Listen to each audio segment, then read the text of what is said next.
I was in a rush to my husband's funeral. At the cemetery entrance, a homeless man grabbed my arm and said, "Madam, he is not dead. Your son and daughter-in-law." In that moment, I froze in complete shock. That same day, I discovered something that would change everything forever. I'm glad to have you here. Follow my story until the end and comment the city you're watching from, so I can see how far my story has reached. I never imagined that the worst day of my life would become the day everything changed. At 68 years old, I thought I had experienced all the pain this world could offer. But standing at the entrance of Riverside Cemetery on that gray October morning, clutching Harold's funeral program with trembling hands, I realized I knew nothing about true devastation. The funeral home had done everything perfectly. Harold looked peaceful in his mahogany casket, wearing the navy blue suit I had bought him for our 40th wedding anniversary 3 years ago. The flowers were arranged exactly as I had requested. White lilies and yellow roses, his favorites. Our friends filled the chapel, their whispered condolences a gentle hum in the background. But something felt wrong, terribly wrong, and I couldn't put my finger on what it was. Marcus, my 42-year-old son, stood beside me with his wife Jennifer. They had been so helpful these past 2 weeks since Harold's sudden heart attack. Too helpful, perhaps. Jennifer kept her manicured hand on my shoulder, guiding me through decisions I felt too numb to make. "Don't worry about the arrangements, Mom Lucille," she had said in that syrupy voice of hers. "Marcus and I will handle everything. You just need to rest and grieve. Rest and grieve." As if grief were something you could schedule, like a doctor's appointment. The procession to the cemetery was a blur of black cars and blinking hazard lights.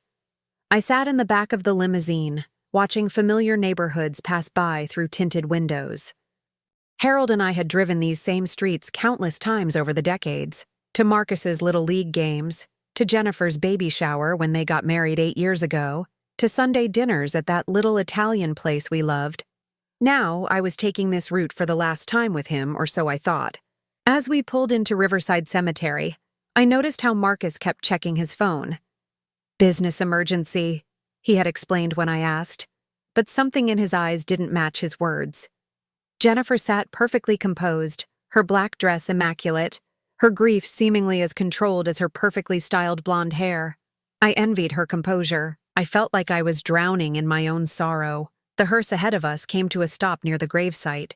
I could see the green funeral tent and the neat arrangement of chairs waiting for us. My legs felt like lead as Marcus helped me out of the car. The October air was crisp, carrying the scent of dying leaves and fresh earth. It should have been peaceful, but my heart was racing with an anxiety I couldn't explain. That's when I saw him. A man in tattered clothes stood near the cemetery entrance, partially hidden behind an old oak tree. His hair was gray and unkempt, his face weathered by years of hardship I could only imagine. Most people would have looked away, crossed the street, pretended not to see him. But something about his eyes stopped me. They weren't vacant or desperate like I might have expected. They were alert, intelligent, and focused directly on me with an intensity that made my skin prickle. "Mrs. Lucille," Marcus said, trying to guide me toward the gravesite. "We should get seated. The service is about to begin."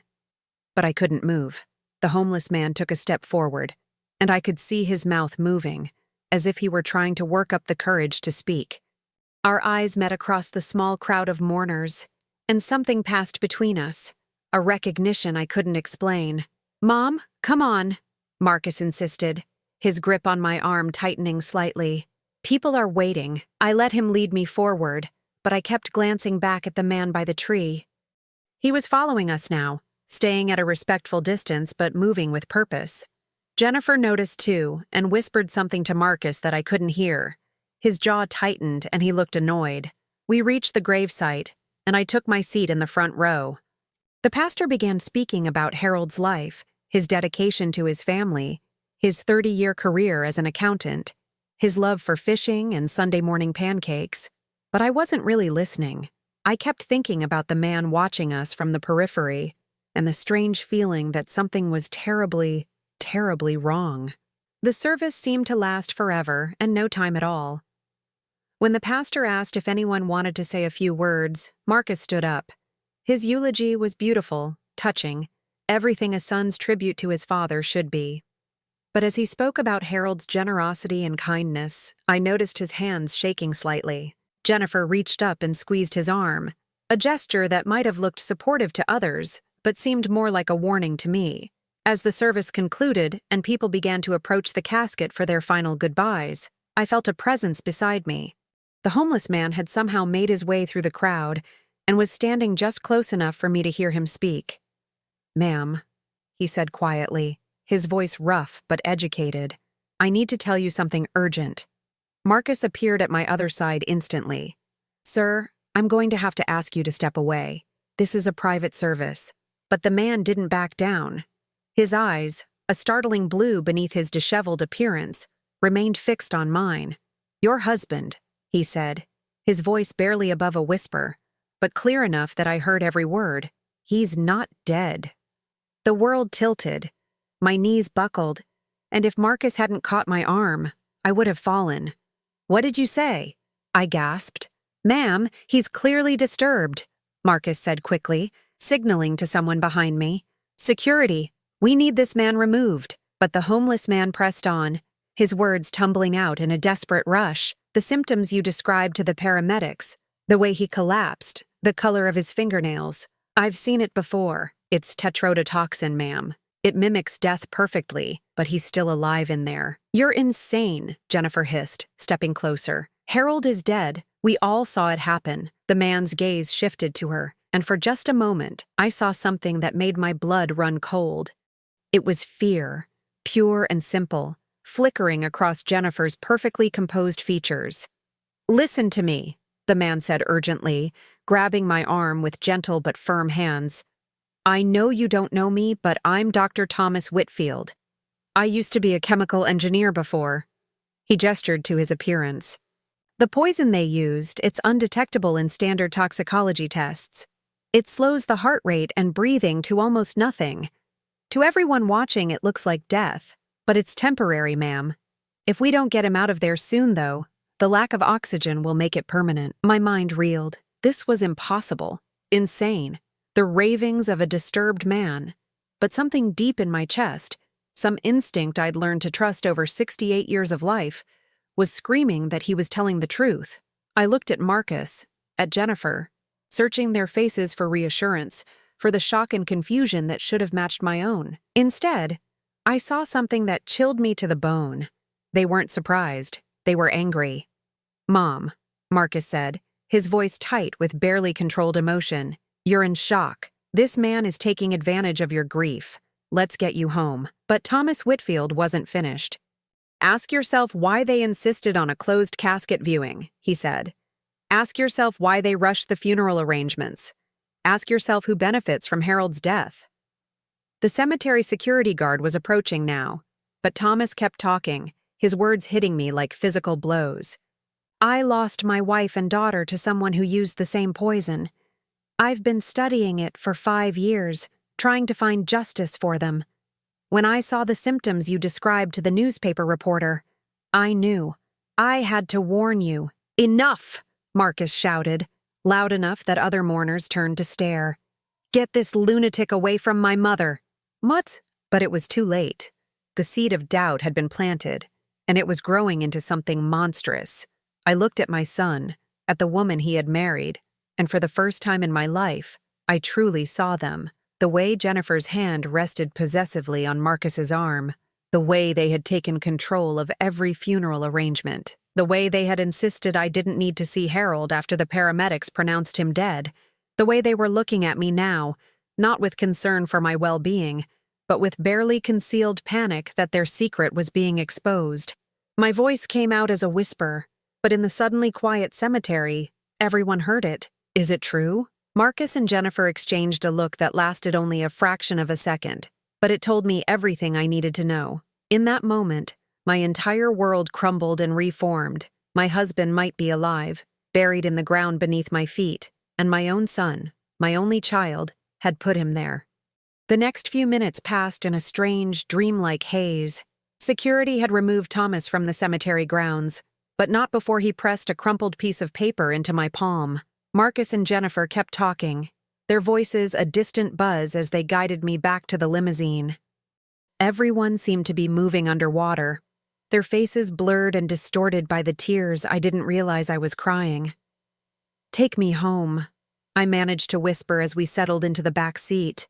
My hands shook as I clutched my purse, the piece of paper hidden inside my closed fist like a secret that could destroy everything. Jennifer leaned forward to give the driver my address, her voice unnaturally bright. "Poor thing is exhausted," she said, as if I weren't sitting right there. "The stress of losing Harold has been so hard on her. She's been saying strange things lately, saying strange things." Already they were planting seeds for everyone to dismiss anything I might say later. The realization hit me like ice water in my veins. Back at the house Harold and I had shared for 37 years, everything looked exactly the same, but felt completely foreign. The family photos on the mantelpiece, the wedding picture on Harold's nightstand, the coffee mug he had used that final morning. It was all still there, but now it felt like a museum exhibit rather than a home. Marcus and Jennifer bustled around, making tea I didn't want, and answering phone calls from friends offering condolences. I excused myself to the bathroom and finally unfolded the paper Thomas had given me. Written in careful block letters was an address about 20 minutes away and a phone number. Underneath, in the same careful handwriting, "Call me when you're alone. Harold is running out of time." My reflection in the bathroom mirror showed a woman I barely recognized. My face was pale, my usually neat silver hair disheveled, my eyes wide with a fear I was still trying to understand. Was I losing my mind? Was grief making me believe impossible things? But as I stared at my reflection, memories began surfacing that I had dismissed as unimportant at the time. The way Jennifer had insisted on being present when the paramedics examined Harold, how she had stepped in front of me when I tried to get closer to his body. The strange, sweet smell in the bedroom that morning that I had attributed to Jennifer's perfume, but now seemed wrong, medicinal. And then there was the will reading, scheduled for next week. Marcus had mentioned it several times, always with Jennifer listening carefully. Harold's estate was worth nearly $800,000. Our life savings, the house, his retirement accounts. Everything was supposed to go to me, but Marcus had hinted more than once that perhaps it would be better if he handled the finances, given my age and recent loss. "Mom?" Marcus's voice outside the bathroom door made me jump. "Are you okay in there? You've been in there for 15 minutes. "I'm fine," I called back, quickly flushing the toilet and running water to cover my movements. I folded the paper and tucked it deep into my purse, just freshening up. When I emerged, I found Marcus and Jennifer in the living room, speaking in low voices. They stopped talking the moment they saw me, their faces shifting into expressions of concerned care that now seemed rehearsed. "We think you should stay with us for a few days," Jennifer said, her tone leaving no room for argument. "You shouldn't be alone right now. We've already packed you a bag." My blood ran cold. "I prefer to stay in my own home." "But Mom," Marcus said, moving closer, "what if you fall? What if something happens? We'd never forgive ourselves. Besides, we need to start going through Dad's things, figuring out the financial situation. It's better if we're all together." Going through Harold's things, figuring out the financial situation. The vultures were already circling, and they wanted me where they could watch me every second. "I appreciate the concern," I said carefully, "but I need some time alone with Harold's memory. I'll be fine." Jennifer's smile tightened almost imperceptibly. "Of course you want your space, we understand. But maybe we could take some of Harold's important papers with us? You know, insurance documents, bank statements, just to help with the arrangements." There it was. They wanted access to everything, and they wanted me isolated and confused. But now I was watching for these things, and the pattern was becoming clear. "Those papers can wait," I said firmly. "Everything can wait." Marcus and Jennifer exchanged another one of those looks. "Mom, we're just trying to help," Marcus said, his voice taking on a slightly harder edge. "Don't make this more difficult than it needs to be. Don't make this more difficult," as if burying my husband were an inconvenience they were managing for me rather than the devastation of my entire world. After what felt like hours of gentle arguing disguised as concern, They finally left. Marcus kissed my forehead and promised to check on me first thing in the morning. Jennifer hugged me and whispered that I should call if I needed anything at all. But as they walked down the front path to their car, I noticed Jennifer checking her phone and Marcus looking back at the house with an expression I couldn't quite read. The moment their car disappeared around the corner, I grabbed my phone and dialed the number Thomas had given me. It rang 4 times before a cautious voice answered. "Mrs. Lucille? Mr. Whitfield," I said, my voice steadier than I felt. "Tell me everything." There was a long pause. "Are you somewhere safe? Somewhere they can't hear you?" The question sent chills down my spine. "I'm alone at home. They wanted me to stay with them tonight, but I refused." "Good. That's very good. Listen carefully, because what I'm about to tell you is going to be hard to believe, but every word is true." I settled into Harold's favorite armchair, the one he had read the newspaper in every morning for 20 years, and listened as Thomas Whitfield told me a story that changed everything I thought I knew about my life. My name is Dr. Thomas Whitfield. 3 years ago, I was a chemical engineer for Morrison Pharmaceutical. I had a wife, Sarah, and a 7-year-old daughter, Emma. We lived in a nice house in the suburbs, took family vacations, had everything we thought we needed. His voice was steady, but I could hear the pain underneath. Sarah had inherited a substantial amount of money from her grandmother, nearly $2 million. She was planning to use it to start a charity for children's education. I held my breath, sensing where this story was heading. Sarah's brother convinced her to let him invest the money, said he had connections, guaranteed returns. What we didn't know was that he had gambling debts, drug problems, a whole life we never saw. When Sarah started asking questions about the investments, when she wanted to see documentation, he panicked. "The same poison?" I whispered. "Toxin.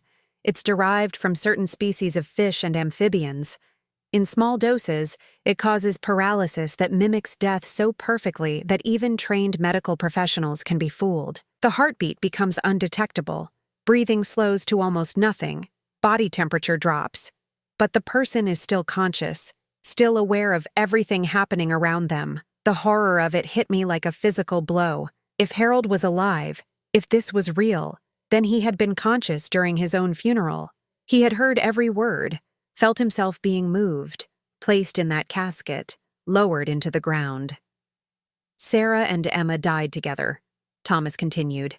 "He gave them both the poison, then waited for them to be pronounced dead and cremated. No body, no evidence. Perfect crime.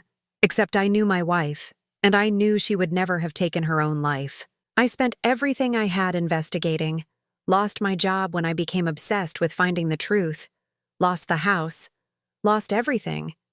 But I learned about that poison, studied every case I could find." "How do you know this is what happened to Harold?" "The symptoms you described to the newspaper when they interviewed you about his sudden death, the way he collapsed while reading his morning paper, the blue tinge to his fingernails, the way his breathing seemed to stop completely. I've seen it before. And when I saw your son and daughter-in-law at the funeral, the way they controlled every detail, insisted on quick burial instead of cremation, kept you away from the body, it was exactly the same pattern." My head was spinning. But why? Why would Marcus do this to his own father? Thomas was quiet for a moment. "In my experience, it's always about money. Always. How much is your husband's estate worth?" "Nearly $800,000, I whispered. "Everything would come to me, but Marcus has been talking about helping me manage it."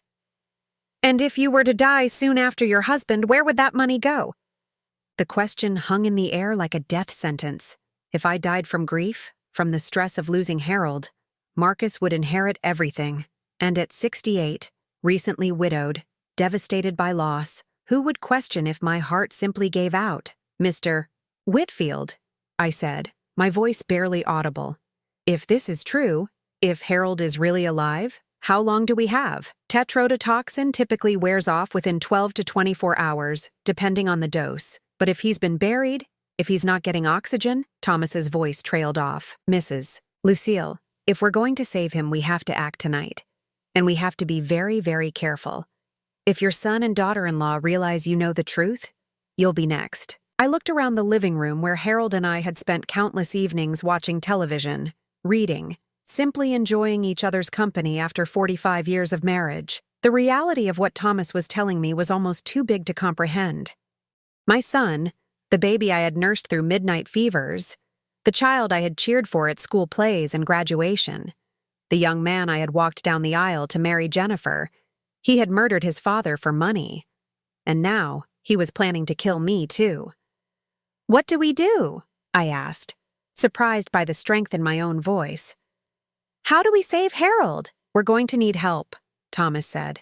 "And we're going to need to move fast, because every minute we wait is a minute closer to losing him forever." The clock on my kitchen wall read 9:47 when Thomas arrived at my back door. I had left it unlocked as he instructed, and he slipped inside like a shadow. In the dim light of my kitchen, he looked different than he had at the cemetery, still weathered and worn, but there was an alertness in his movements that spoke of intelligence and determination rather than desperation. "We don't have much time," he said without preamble, setting a small duffel bag on my kitchen table. "I've been watching your house since your son and daughter-in-law left. They drove around the block 3 times before actually leaving, and I saw Jennifer looking back at your windows. They're suspicious." My hands were shaking as I poured him a cup of coffee. "Tell me exactly what we need to do." Thomas unzipped his bag and pulled out what looked like a small electronic device, some hand tools, and a flashlight. "First, we need to get Harold out of that casket. The good news is that most burial vaults aren't sealed with concrete until the next day, so we should be able to access him. The bad news is that we're essentially committing grave desecration, which is a felony. If we're caught, we'll both go to prison." "I don't care about prison," I said, and I meant it. If Harold is alive down there, if he's been conscious through all of this, then nothing else matters. Thomas studied my face for a moment, then nodded. "There's something else you need to know. The amount of toxin needed to fool medical examiners for this long would be significant. Even if we get Harold out alive, he's going to need immediate medical attention. His breathing will be severely compromised, possibly his heart function too. Then we'll take him to the hospital." "It's not that simple. If we show up at an emergency room with a man who was declared dead 2 weeks ago, there are going to be questions.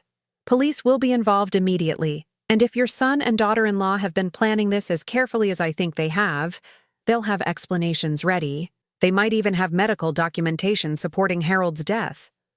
The full scope of what we were facing began to sink in. This wasn't just about digging up a casket. We were going up against people who had planned a perfect murder, and we had no proof beyond the word of a homeless former engineer and my own growing suspicions. "There's someone who can help us," Thomas continued. "Dr. Angela Martinez. She's an emergency room physician at St. Mary's Hospital, and she's also my sister-in-law. She was married to my brother before he died in Afghanistan. She's the only person who believed me when I tried to prove what happened to Sarah and Emma. Will she help us without asking too many questions?"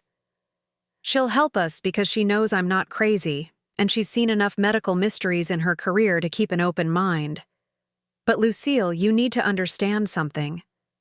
If we do this, if we dig up Harold and he's dead, if this is all the delusion of a grieving widow and a man who's lost everything, there's no coming back from it. Your relationship with your son will be destroyed forever." I thought about Marcus at the funeral, the way his hands had shaken during his eulogy. I thought about Jennifer's perfectly controlled grief and her insistence on managing every detail.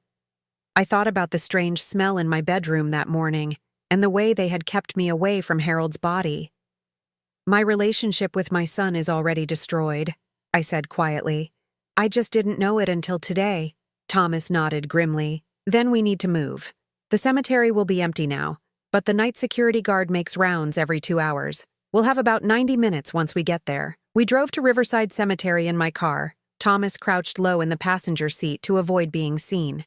The night was overcast, with thick clouds blocking most of the moonlight. Perfect conditions for what we were about to do, but it made everything feel more ominous.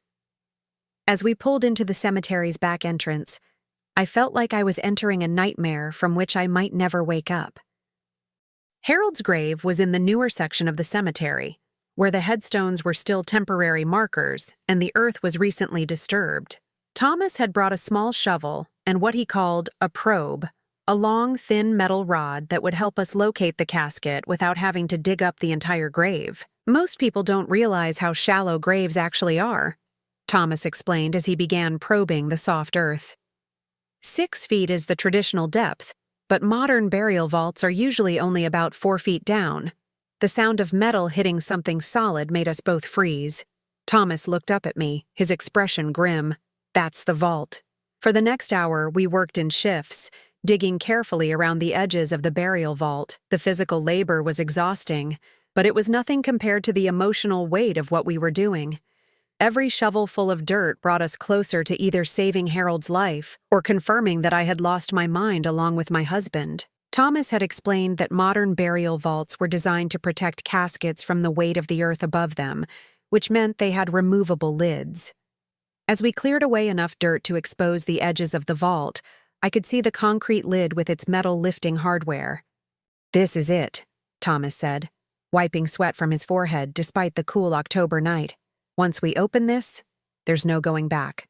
I thought about Harold, about the man who had held my hand through 3 miscarriages before we finally had Marcus, the man who had worked 2 jobs to put our son through college, the man who had never missed a birthday, anniversary, or important moment in our 45 years together.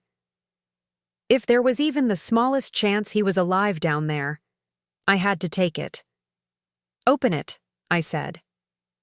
Thomas used a crowbar to lift the heavy concrete lid, and the smell that rose from the grave nearly knocked me over. It wasn't the smell of death or decay. It was the same medicinal sweet odor I had noticed in our bedroom the morning Harold collapsed.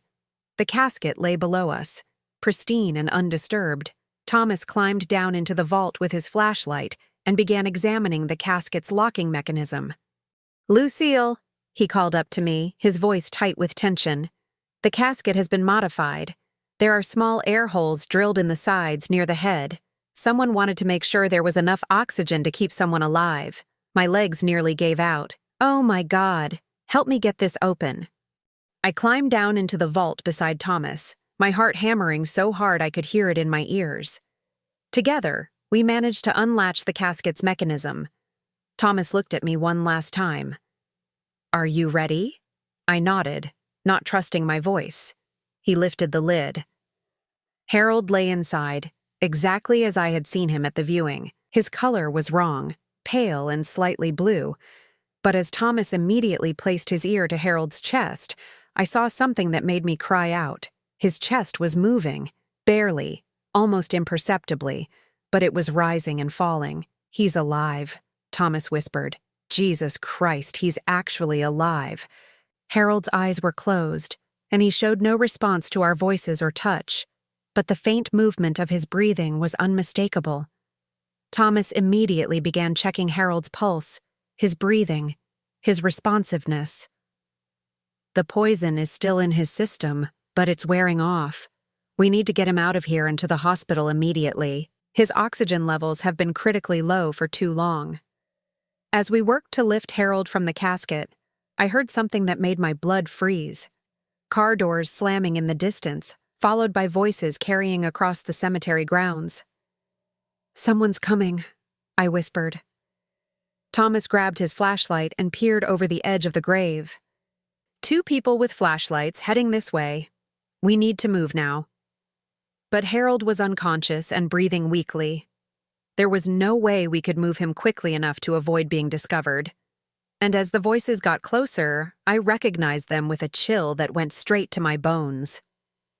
Marcus and Jennifer had come to check on their handiwork. "Mom?" Marcus's voice carried across the cemetery. "Mom, are you out here? We saw your car." We were trapped in Harold's grave with his barely breathing body, and the people who had put him there were closing in on us. In the distance, I could hear Jennifer talking on her phone, probably calling for backup or police. Thomas looked at me, his face grim in the flashlight's glow. "Whatever happens next, Lucille, remember that we found him alive. No matter what they say, no matter how they try to explain this, Harold is alive. And that proves everything." The footsteps were getting closer. In a few minutes, Marcus and Jennifer would discover us in the grave with Harold's body. And I knew with absolute certainty that they wouldn't let any of us leave that cemetery alive. But Harold was breathing. After 2 weeks buried in the ground, my husband was still alive, and that gave me strength I didn't know I possessed. "Then we fight," I whispered back. "Whatever it takes, we fight." The beam of Marcus's flashlight swept across the cemetery grounds, getting closer to our location with each passing second. Thomas and I crouched in the grave beside Harold's still form, our breathing shallow as we tried to remain invisible. But there was nowhere to hide, and we both knew discovery was inevitable. "Think, Lucille," Thomas whispered urgently. "Is there anything about your son and daughter-in-law that could help us? Any weakness we can exploit?" My mind raced through 42 years of motherhood, trying to find something that could save us. Then it hit me. "Jennifer," I whispered back. "She's terrified of being seen as anything less than perfect. Her whole identity is built around being the ideal wife, the one who always does everything right. If we can make her lose control in front of witnesses." "What witnesses? It's just them and us." "No," I said, pulling out my phone. "Jennifer called someone when they arrived. I heard her talking, which means backup is coming, probably security or police. If we can stall until they get here, if we can make Jennifer reveal the truth in front of other people, she'll crack under the pressure." Thomas nodded grimly. "It's a long shot, but it might be our only chance." The footsteps were almost on top of us now. I could hear Marcus talking to Jennifer in low, urgent tones. "The car is definitely hers. She has to be here somewhere." "Maybe she had some kind of breakdown," Jennifer replied, her voice carrying that same artificially concerned tone she had used at the funeral. "Grief can make people do irrational things. We should call the police." "She already called them," Marcus said. "They should be here in 10 minutes. 10 minutes. We had 10 minutes to somehow turn this situation around, to save Harold's life and expose the truth before Marcus and Jennifer figured out a way to silence us permanently. I made a decision that terrified me. Standing up slowly in the grave, I called out, "Marcus, I'm over here." The flashlight beam swung toward me immediately, blinding me with its intensity.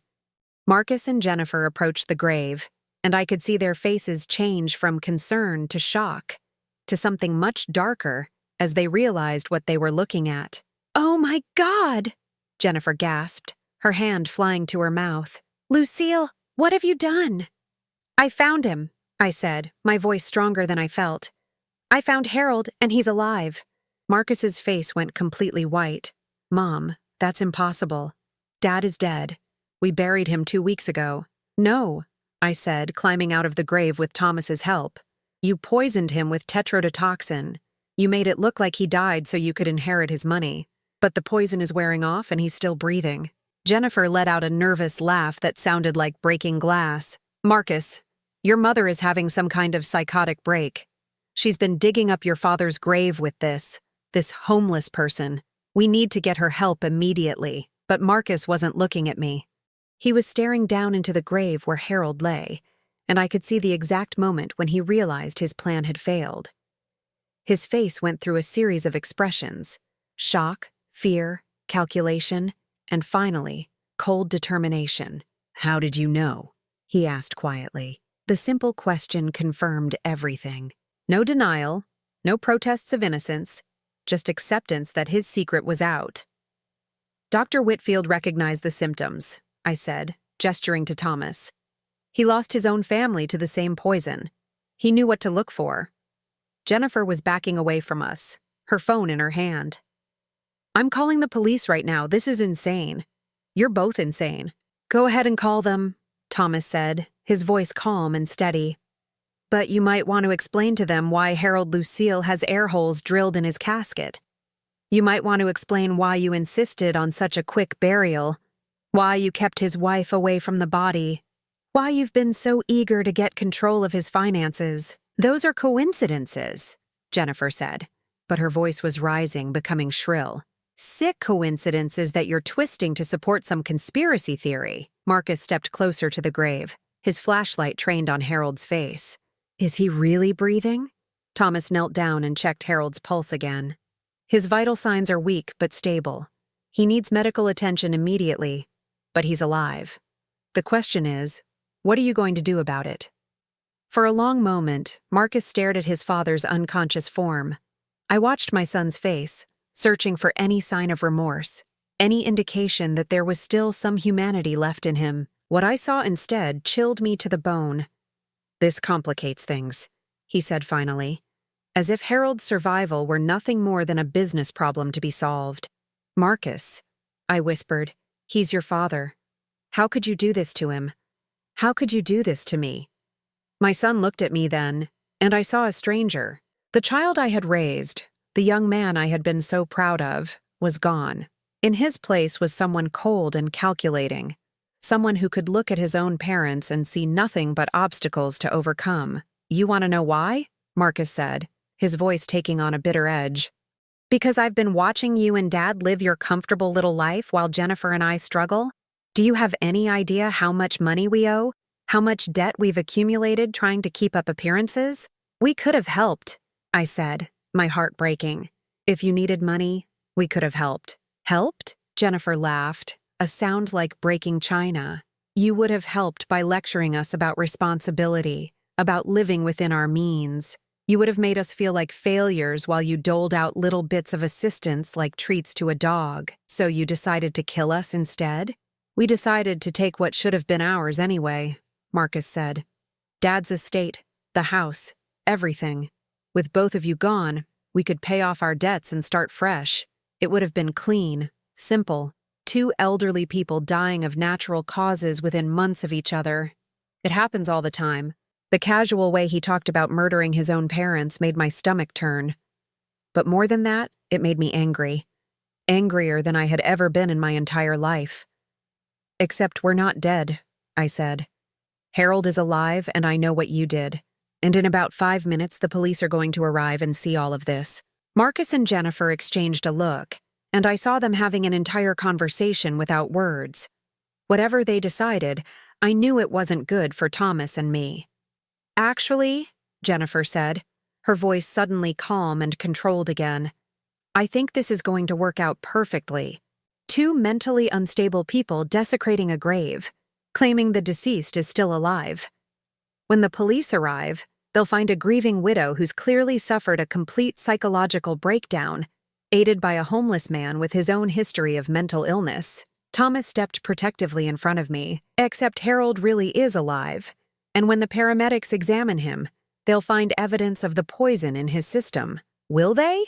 Marcus asked. "Or will they find that his mother, in her grief and confusion, has somehow convinced herself that normal decomposition gases are signs of life?" Dr.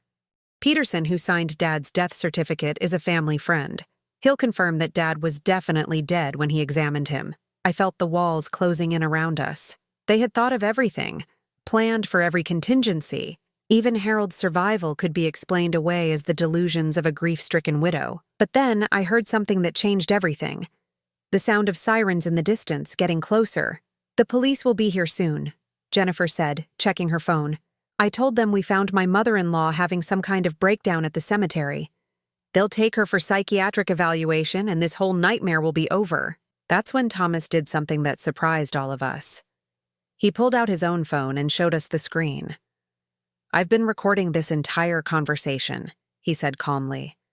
"Every word, every admission, and it's already been uploaded to a secure server." Marcus lunged for the phone, but Thomas was ready for him. The 2 men grappled in the darkness, and I heard Jennifer screaming at them to stop. In the chaos, Thomas's phone went flying, landing somewhere in the darkness beyond the grave. But it didn't matter. The damage was already done. "You recorded us without permission," Jennifer said frantically. "That's illegal. It won't hold up in court." "Actually," Thomas said, brushing dirt off his jacket, "in this state, only one party needs to consent to recording a conversation. And I consented. Every word you just said about poisoning Harold, about planning to kill Lucille next, about Dr. Peterson being willing to lie for you. It's all documented." The sirens were getting louder now, and I could see red and blue lights flashing through the trees at the cemetery entrance. Marcus and Jennifer stood frozen, their faces pale with terror as they realized their perfect plan was falling apart. "It doesn't matter," Marcus said desperately. No one will believe us over them. We're the successful, respectable family. They're a homeless man and a mentally unstable widow. But I wasn't mentally unstable anymore. The shock and grief that had clouded my mind for the past 2 weeks was gone, replaced by a clarity that felt like cold steel. My husband was alive, my son was a would-be murderer, and justice was about to arrive in the form of police cars and ambulances. "Harold," I called down into the grave. "Can you hear me? It's Lucille. You're safe now. Help is coming." And incredibly, impossibly, Harold's eyes fluttered open. Just for a moment, just long enough for him to look up at me with recognition and love before they closed again. But it was enough.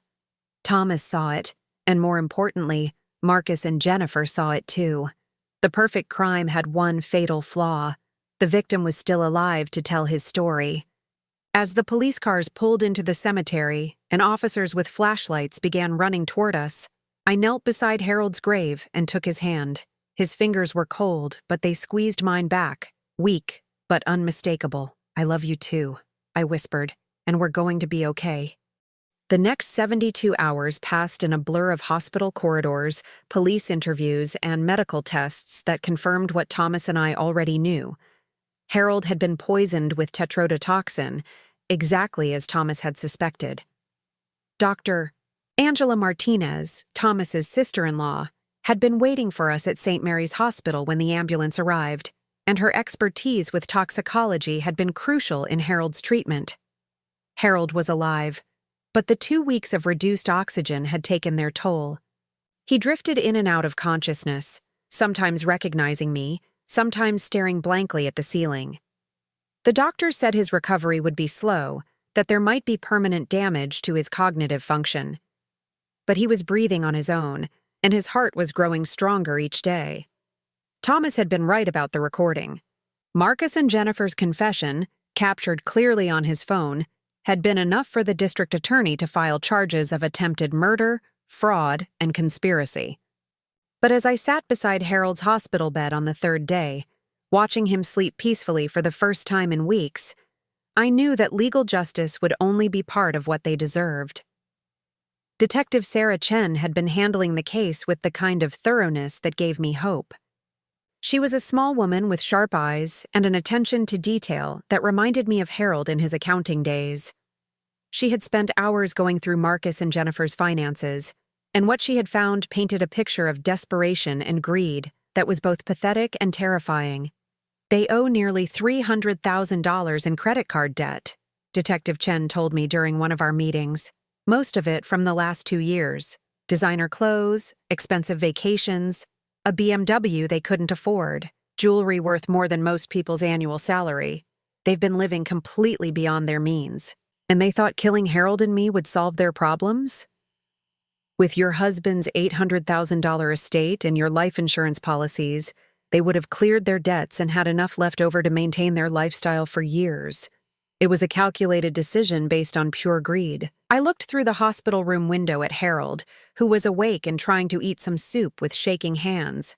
The poison had affected his motor skills, but the doctors were optimistic that physical therapy would help him regain most of his coordination. "What happens now?" I asked. "The trial will probably take place next spring.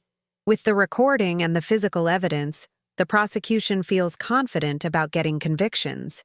Your son and daughter-in-law are looking at 25 years to life. 25 years to life. Marcus would be in his late 60s when he got out of prison, if he ever did. Jennifer would be in her 50s. Their perfect life, their carefully constructed image, their future together, all of it destroyed by their own greed and cruelty. I should have felt satisfied. I should have felt that justice was being served, but instead, I felt empty, hollowed out by the realization that my only child had been willing to murder his own father for money. That evening, as I sat beside Harold's bed reading him passages from the newspaper he had loved so much, Thomas appeared in the doorway. He looked different than he had at the cemetery. Cleaner, wearing clothes that actually fit him. Dr. Martinez had helped him find temporary housing and had connected him with social services to get back on his feet. "How is he today?" Thomas asked, settling into the chair beside me. "Better. He spoke a few words this morning. Nothing coherent yet, but the doctors say that's normal. I looked at this man who had saved my husband's life and my own. Thomas, I owe you everything. If you hadn't been at the cemetery that day. You don't owe me anything, he said quietly. Helping Harold, helping you. It gave me purpose again. For the first time since I lost Sarah and Emma, I felt like I was doing something that mattered. We sat in comfortable silence for a while, watching Harold sleep. Finally, Thomas spoke again. Lucille, there's something I need to tell you about Marcus and Jennifer, about what happens next. Something in his tone made me look at him sharply. What do you mean? The trial, the conviction, prison, that's all going to happen. But it's not enough, is it? What they did to Harold, what they were planning to do to you, the years of manipulation and lies. A prison sentence doesn't undo any of that. He was right, and I had been thinking the same thing. Marcus and Jennifer would go to prison, but they would still have each other. They would still be able to blame everyone but themselves for their situation. They would never truly understand the devastation they had caused. What are you suggesting? Thomas leaned forward, his voice barely above a whisper. I've been investigating their finances more thoroughly than the police have. There are things Detective Chen doesn't know yet, things that could make their situation much worse. I waited for him to continue. Jennifer has been having an affair with Dr. Peterson, the family friend who signed Harold's death certificate. I have photographs, hotel receipts, text messages. She's been planning to leave Marcus once they got their hands on the inheritance money. Marcus doesn't know. The betrayal within the betrayal. Jennifer hadn't just been willing to help murder Harold for money.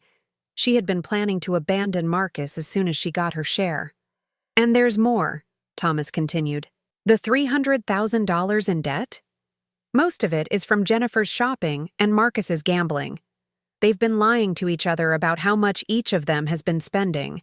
Neither one knows the full extent of their financial problems. I thought about Marcus and Jennifer sitting in their jail cells, probably still believing they were a team, still thinking they could somehow survive this together if they just stuck to their story. You're thinking we should let them know the truth about each other, I said. I'm thinking that justice isn't just about punishment. It's about consequences.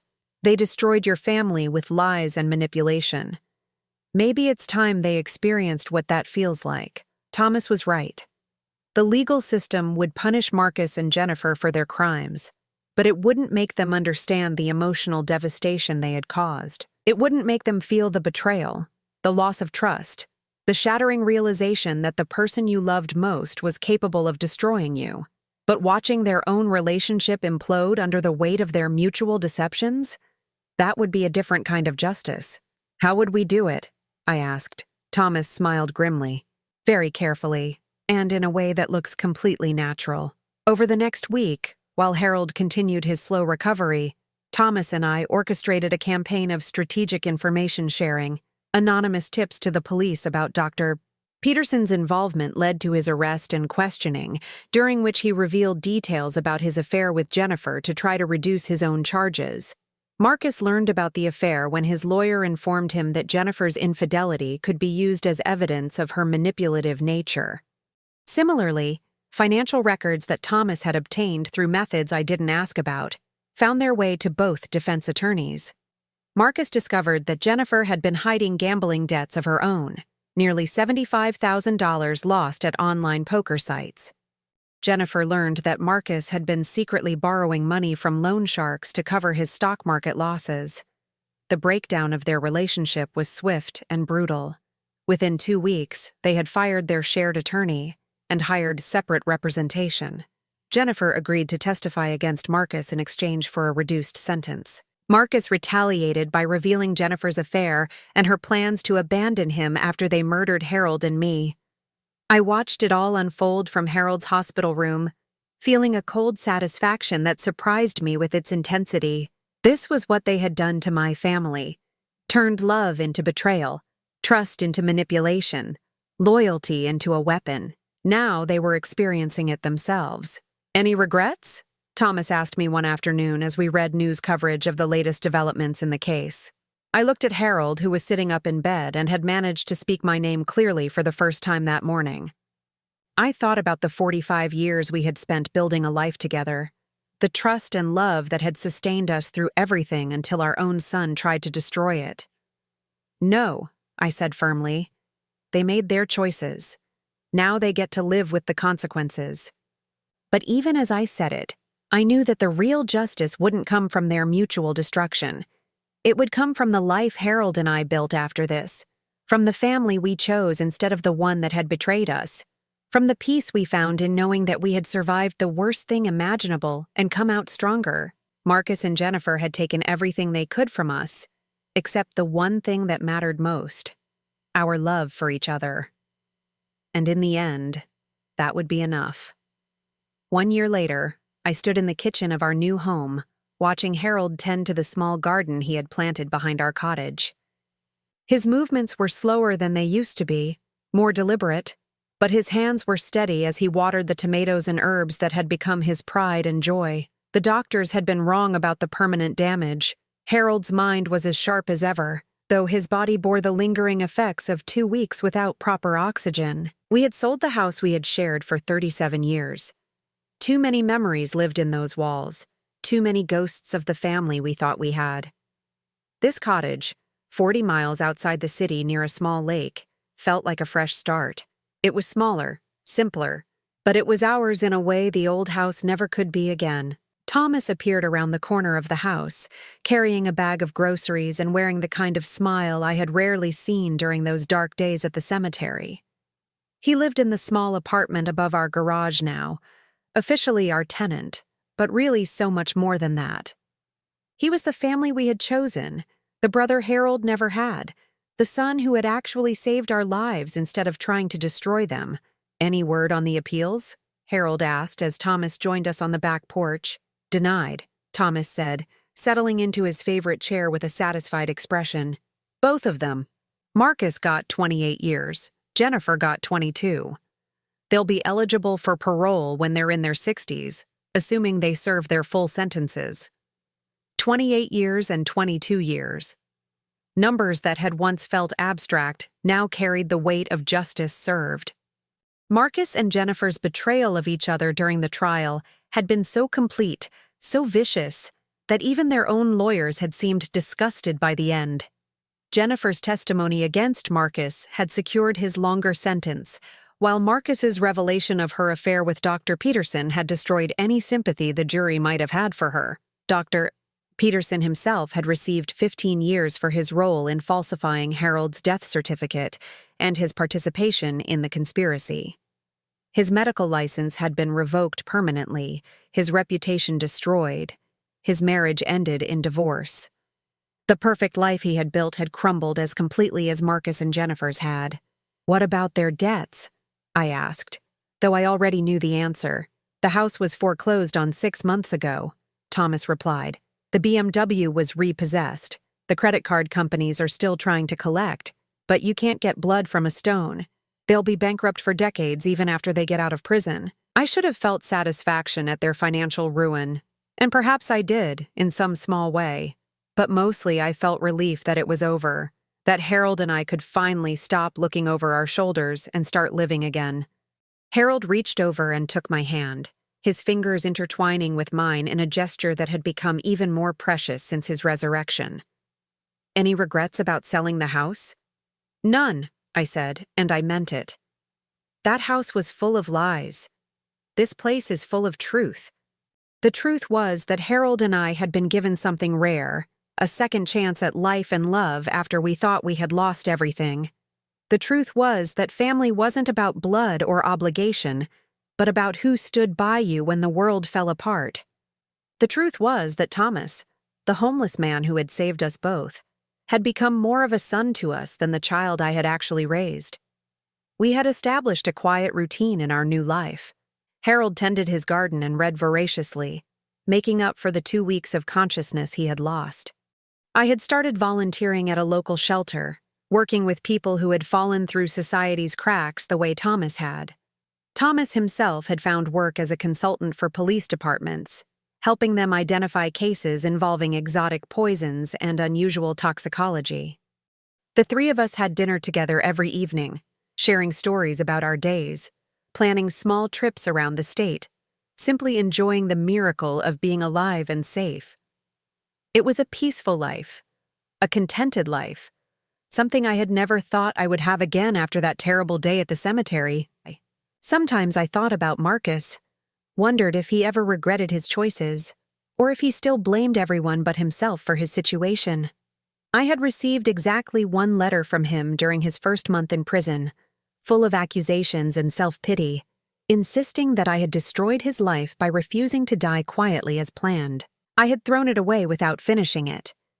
Jennifer had never contacted me at all, which was probably for the best. According to Thomas's occasional updates from his contacts in law enforcement, she and Marcus were housed in different facilities and had not spoken since their sentencing. Their marriage had been quietly dissolved during their first year in prison, another casualty of their mutual betrayal. On this particular evening, as the three of us sat on the porch watching the sunset over the lake, Harold brought up something that had been on all our minds. "I've been thinking about what we should do with the money," he said. The money. Harold's life insurance policy had paid out $850,000 when he was declared dead. Legally, since he wasn't actually dead, the insurance company had tried to claw back the payment, but their own negligent investigation and the criminal conspiracy involved had made that impossible. We had been allowed to keep the money, a windfall that felt both blessing and burden. "I know what I'd like to do with it," I said, looking at Thomas. "I'd like to start a foundation. Something to help people who've been victims of family fraud, people who've lost everything because they trusted the wrong people." Thomas's eyes lit up. "We could call it the Second Chance Foundation, help people rebuild their lives after betrayal." Harold nodded slowly. "I like that. We could help people like Thomas get back on their feet, help people like us get justice when their own families turn against them." It felt right, using the money that Marcus and Jennifer had killed for to help other people heal from similar betrayals. It felt like closing a circle, like making something meaningful out of the worst experience of our lives. As the weeks passed and we began setting up the foundation, I found myself thinking less and less about Marcus and Jennifer. They had taken up so much space in my thoughts for so long, first as the son and daughter-in-law I loved, then as the monsters who had tried to destroy us. But now they were just part of my past, like a nightmare that loses its power once you wake up and realize it can't hurt you anymore. 6 months later, the Second Chance Foundation had helped 12 families recover assets stolen by relatives, provided legal assistance to victims of elder abuse, and funded temporary housing for people like Thomas, who had lost everything to family betrayal. Harold had thrown himself into the work with an energy I hadn't seen in years, as if being brought back from the dead had reminded him how precious life really was. Thomas had been promoted to Director of Victim Services, a position that suited his analytical mind and his deep understanding of what it meant to lose everything. He had also started dating Dr. Martinez, a development that brought both Harold and me tremendous joy. On the anniversary of Harold's death, we held a small celebration, not of his near murder, but of his survival, of our family's rebirth, of the new life we had built from the ashes of the old one. We invited Dr. Martinez, Detective Chen, and a few of the families we had helped through the foundation. As I looked around the table at these people who had become our chosen family, I realized that Marcus and Jennifer had actually given us a gift, though not the one they intended. They had shown us what true loyalty looked like by demonstrating its absence. They had taught us to treasure the people who actually cared about us, by showing us what it felt like to be betrayed by those who should have loved us most. Harold stood up to make a toast, his voice strong and clear. "To second chances," he said, raising his glass. "To the family we choose, to the love that survives everything, and to the knowledge that sometimes the worst thing that can happen to you leads to the best life you've ever lived." As we raised our glasses and drank to our strange, wonderful, hard-won happiness, I caught Thomas's eye across the table. He smiled at me, and I smiled back, both of us remembering that terrible night in the cemetery when we had dug Harold out of his grave and saved each other's lives in the process. Marcus and Jennifer were exactly where they belonged, paying for their crimes in prison cells, their perfect life destroyed by their own greed and betrayal. Harold and I were exactly where we belonged too, in a home full of love and truth, surrounded by people who would never hurt us, living the life we had earned through surviving the unthinkable. Some stories end with revenge, others end with justice. But the best ones, I had learned, end with peace. And peace, after everything we had been through, was more precious than any inheritance could ever be. Outside our window, Harold's garden grew green and strong in the evening light, proof that beautiful things could bloom even in soil that had been damaged, like our marriage, like our new family, like our second chance at happiness. Some of the most beautiful things in life grow only after surviving the worst storms. And we had not just survived, we had flourished. Now I'm curious about you who listened to my story. What would you do if you were in my place? Have you ever been through something similar? Comment below, and meanwhile, I'm leaving on the final screen 2 other stories that are channel favorites, and they will definitely surprise you. Thank you for watching until here.